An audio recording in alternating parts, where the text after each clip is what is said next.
Boas pessoal, muito boa tarde, André Oliveira, brasileiro na Europa, tudo bem? Tudo tranquilo com vocês? Boa tarde, boa semana para todos e vamos mais um vídeo bem interessante. Antes de começar, inscreva-se no meu Instagram, tenho colocado umas fotos bem interessantes e quero lembrar para você, eu sempre esqueço de falar isso, eu tenho um outro canal, um canal de fitness que já está com 120 mil inscritos, que eu tenho agora, voltei a colocar algumas aulas, então se você também quer entrar em forma, dá uma chegadinha no meu canal, chama-se André Oliveira Oficial, tá? Escreve no YouTube lá em cima, André Oliveira Oficial, e você inscreve-se também no meu canal. Ok, essas últimas 2 semanas eu tenho falado muito sobre como empreender, empresas, etc. Até porque eu fui agora no evento do Cashback World, fiz lá a live, etc. As pessoas, pô, André, fala um pouquinho sobre isso, como é que se empreende em Portugal, quais são as questões. Então, eu lembrei de que algumas pessoas têm cometido alguns erros que eu acho que poderia ser evitado, né? Basta você entender algumas situações que também não é muito diferente do Brasil. Às vezes só muda a nomenclatura, o tipo do nome para você fazer aquilo, mas é bom a gente colocar as coisas mais assim, mais encaixadas para você entender. Quando você pensar em empreender, quando a gente fala em empreender em Portugal ou no mundo inteiro, as pessoas logo associam uma empresa grande, uma coisa gigante, né? Eu vou empreender, vou abrir uma startup com 10 funcionários, tal, porque também isso tem a ver com a situação de que existe um visto D2, em que existe um valor mínimo ou o número mínimo de pessoas que você tem que empregar. Então, todas essas informações elas se confundem muito. Então vamos tentar aqui deixar mais claro possível, ok? Claro que eu sempre recomendo você consultar um contador, que aqui em Portugal é um contabilista, tá? Ou mesmo um advogado tributário, alguma coisa nesse sentido. Mas eu vou dar aqui algumas dicas, porque eu tenho empresa, já tenho empresa há alguns anos, e dentro da minha empresa eu tenho alguns ramos dentro dela, então eu posso dar aqui umas dicas para vocês, só uma abertura de mente. Muito bem. Quando a gente fala em empreender, eu estou falando desde o empresário que vai abrir um mega restaurante, ou uma loja de roupa, ou um hotel, ou um hostel, ou eu estou falando também daquela pessoa que é massagista no Brasil, ou personal trainer, e vai abrir um pequeno espaço, ou mesmo atender em casa, né? O fato de você entrar nesses dois universos, você também está empreendendo em Portugal. Você está gerando impostos, você até pode vir a gerar, no caso do massagista, do personal, você pode até vir a gerar emprego, né? Imagina que eu abro um pequeno estúdio, depois amplio. Então, estou empreendendo em Portugal. Agora, são dimensões diferentes e é claro que fiscalmente também é um pouquinho diferente. Muito bem, vamos pegar aqui alguns exemplos. Lembrando, o massagista, o personal trainer, o psicólogo, enfim, há uma gama grande de profissionais que no Brasil nós chamamos de autônomos, né? Que aqui seria o trabalhador independente. No Brasil, eu lembro quando eu dei aulas no Clube do Banco do Brasil, em várias academias, alguns anos eu era chamado o profissional autônomo. Eu tinha uma espécie de uma carteirinha, eu lembro que eu ia e pagava o INSS junto com esse sistema de autônomo. Aqui em Portugal não é diferente, você tem esse sistema que é o chamado Recibo Verde. Eu tenho um vídeo específico falando sobre Recibo Verde, vou deixar para você no final, para você entender um pouquinho o que é o Recibo Verde, mas é mais ou menos isso, ou seja, você é um trabalhador independente e você vai ser colocado numa situação nas finanças aqui como trabalhador independente. É bom por um lado, porque não te obriga a algumas situações que quando você é empresário em nome individual, ou empresário, ou no Brasil seria o MEI, aqui o unipessoal, ou uma empresa limitada, não te obriga a algumas, ou seja, não te leva a algumas obrigações. No caso da MEI ou da unipessoal, você tem que ter um contabilista e existe um custo mensal, tá? Então vamos lá, você é massagista, chegou em Portugal, você quer trabalhar. Imagina que uma clínica te contratou, mas não vai te dar um contrato de trabalho. Normalmente, nessas situações, eles te dão um contrato de prestação de serviço. Então, vai lá tá definido, olha, a Sandra vai vir aqui segundas, quartas e sextas para fazer 4 massagens por dia e tal. E por esse trabalho ela vai receber 50% de comissão de cada massagem. Então, isso é um contrato de prestação de serviço, ok? Aí, nessa situação, e dependendo do valor que você vai, a gente fala aqui, auferir ou ganhar em Portugal, você pode ficar como recibo verde. Então, você vai nas finanças, pede para abrir a sua atividade, tá? Lembrando que agora aqui em Portugal, para abrir atividade, se você ainda não tem endereço em Portugal, você tem que ter um representante legal, assim como o NIF. Aí você vai, abre a sua atividade e começa a trabalhar normalmente. Então, você foi lá, fez naquele mês 20 massagens, vamos supor que a massagem é 40 euros, você recebeu 20 euros, né? Você ganhou X euros por mês. E aí, para você receber esse dinheiro, que normalmente em Portugal as empresas depositam na sua conta, tá? Ela vai transferir para sua conta aquele dinheiro, ela vai pedir para você passar um recibo verde, ou se você for um trabalhador, se você for uma empresa individual, nome individual, ou uma empresa, ela vai te pedir um recibo fatura, que no Brasil seria o mesmo que uma nota fiscal. Então no Brasil seria o autônomo, né? E recibo verde aqui. E o restante em empresas normais. Pode ser a MEI, que é a unipessoal, ou uma empresa limitada. Agora, ou uma SA no caso também. Vamos lá, você começou, isso é uma dica minha, tá? Uma dica minha, que aliás é uma dica que me foi dada pelo meu contabilista, ok?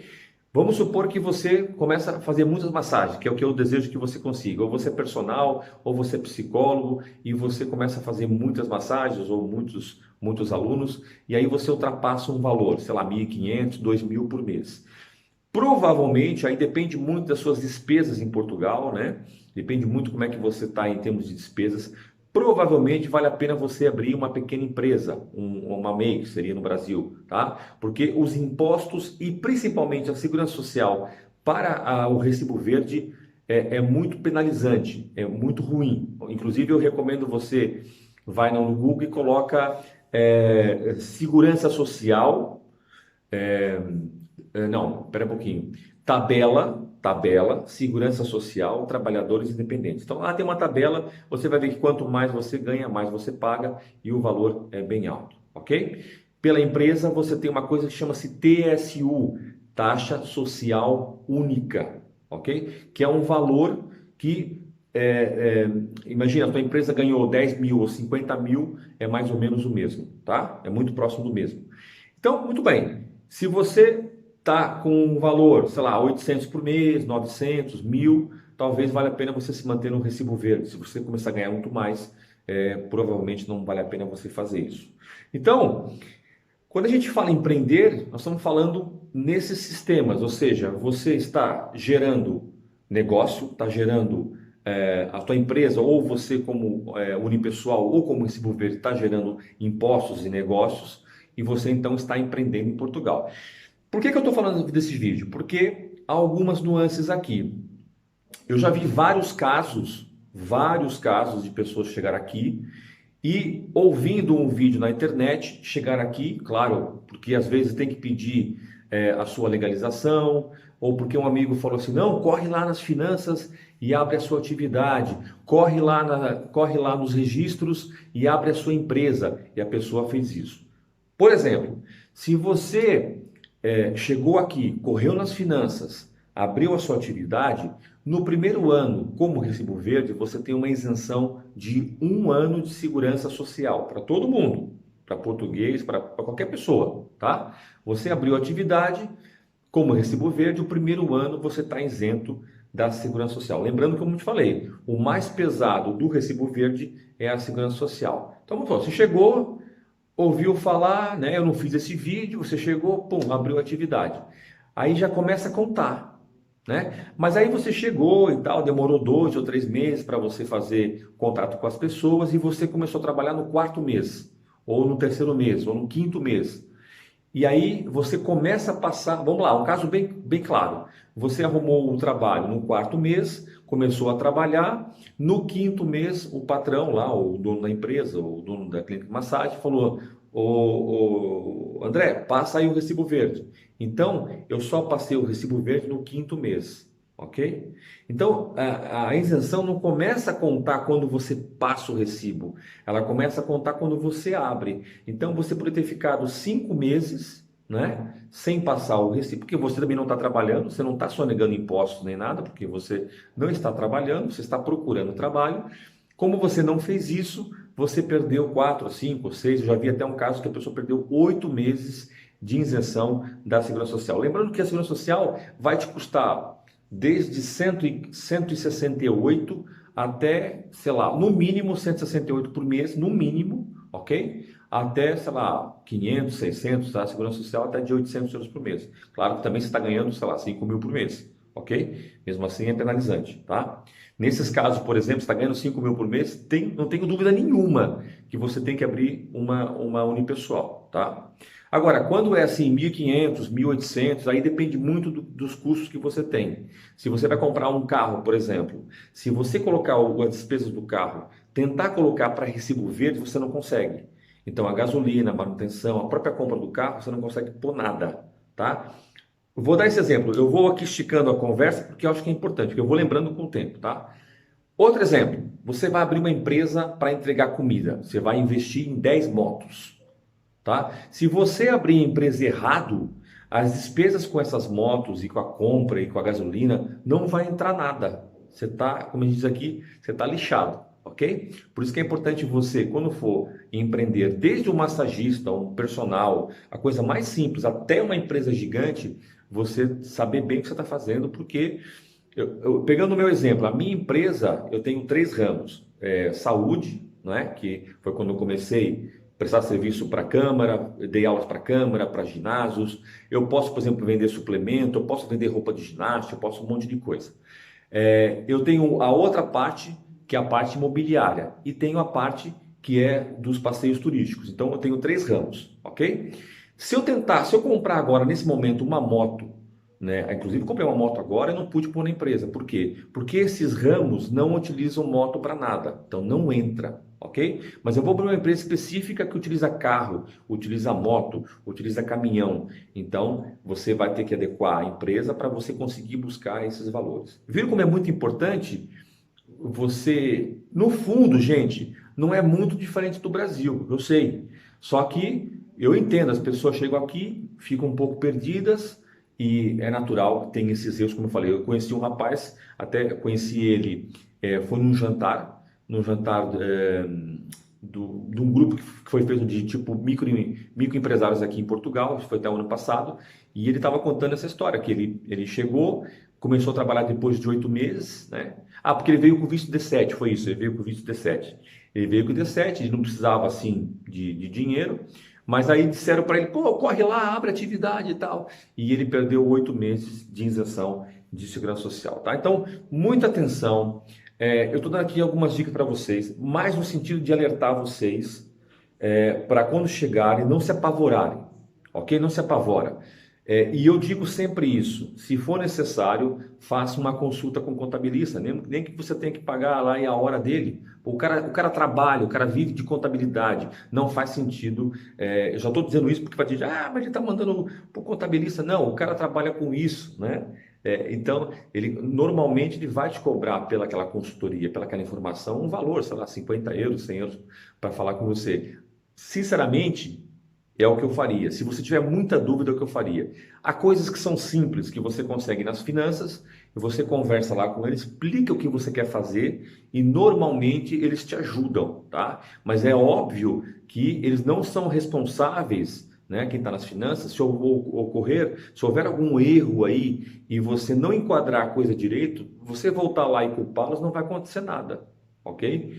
Porque eles estão ali para dar uma orientação. Nesses casos pequenos de recibo verde, que tipo de negócio você vai... por exemplo, eu sou massagista, então, normalmente, eu tenho que pedir lá um código para esse tipo de área, tá? Ou então você pode pedir como serviços gerais, que aí você pode fazer um pouco de tudo, ok? Então, lá eles conseguem te dizer isso. Olha, o código para massagista é esse. Ou não sei o que, para personal é esse. Eu sugiro você fazer isso porque os impostos e tal. Mas eles não são responsáveis por algum erro que acontecer. Enquanto que um contabilista, ele tem a ordem dos contabilistas, eles têm esse compromisso, esse dever, e se houver algum problema, eles conseguem reverter algumas coisas, tá bom? Mas, ó, gente, isso é de cada cabeça, só dando aqui uma orientação para vocês, no sentido de, na minha opinião, chega com calma e organiza as coisas com calma. Ou então, vai organizando desde o Brasil, vai estudando as coisas também, vai vendo os vídeos, para você não fazer aí uma chegada em Portugal muito acelerada e tomar decisões que depois você vai se arrepender, tá? Para resumir o vídeo, você pode empreender de diversas formas. Há formas jurídicas e financeiras para você se enquadrar, para constituir o seu negócio, a sua empresa. O mais importante é você realmente, quando chegar legal, abrir empresa, pagar os impostos para não ter problema. Você sabe que no mundo inteiro deu problema com impostos. Primeiro é que se paga, depois é que se reclama. Aqui em Portugal não é diferente. Se você receber um aviso de pagamento de impostos, ou de multa, ou de coima, você tem que primeiro pagar para depois reclamar. Então o negócio é evitar esse tipo de problema. Tá bom, pessoal? Olha, espero que tenham gostado desse vídeo. Se você sabe de mais pessoas que estão pensando em chegar em Portugal, empreender e trabalhar assim de forma autônoma também, passa esse vídeo, partilhe esse vídeo, que acho que é um vídeo bastante importante. Se você gostou, põe já o seu gosto e também não esquece de ver se o sininho está acionado. E é isso aí, tá bom? Obrigado, pessoal. Até amanhã. Valeu!